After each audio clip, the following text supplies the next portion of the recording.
పెద్దిరెడ్డి అని అతను పేరుకు పెద్ద మనిషి. ఎన్ని దాడులండి.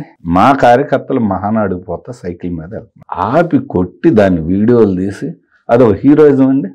మరి వాళ్ళు రారే ఆ మగాళ్ళందరూ, తప్పే ఉందండి. మన ఇంటి ఎదురుగా వైసీపీ వాళ్ళు 100 మంది పోతా ఉంటారు, వాళ్ళ పని వాళ్ళు చేసుకుంటారు. రోడ్డును పోయేవాడి మీద రౌడీని చేసేవాడు మగాడ. మరి వాళ్ళు చేయమనండి ఆ మగాళ్ళని, ఆ పెద్దిరెడ్డిని వాళ్ళు చూపిమనండి. ఇవాళ అదే ఇంటికి పోతే కార్యకర్తలు కానీ ప్రజలు కానీ ఎన్నిసార్లు పెద్దిరెడ్డి ఇంటి మీద పోతున్నారు. ఆ మగతనం ఏమైంది? ఎంతమంది చేతులు ఎరగొట్టించారు, కాళ్ళు ఎరగొట్టించారు. వాళ్ళ ఆ మగాళ్ళందరూ ఏరండి. మేమేం పారిపోలే, మా కార్యకర్తలు ఎవరు పారిపోలే.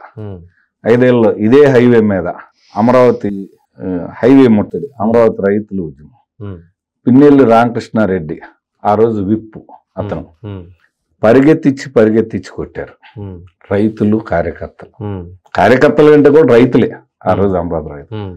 ఎవరు భయపడ్డారు? ఆ రోజు కేసులు పెట్టించాడు, ఒక 20 మందిని లోన్ అయిపించారు, 307 పెట్టారు, కొట్టించారు, అంతే. ఎవడేం భయపడలే. తెల్లారి నుంచి మళ్ళీ అమరావతి ఉద్యమం కొనసాగుతుంది. మరి ఆ రోజు అతను ఫ్యాక్షనిస్ట్ గా ఎవడేం భయపడ్డా?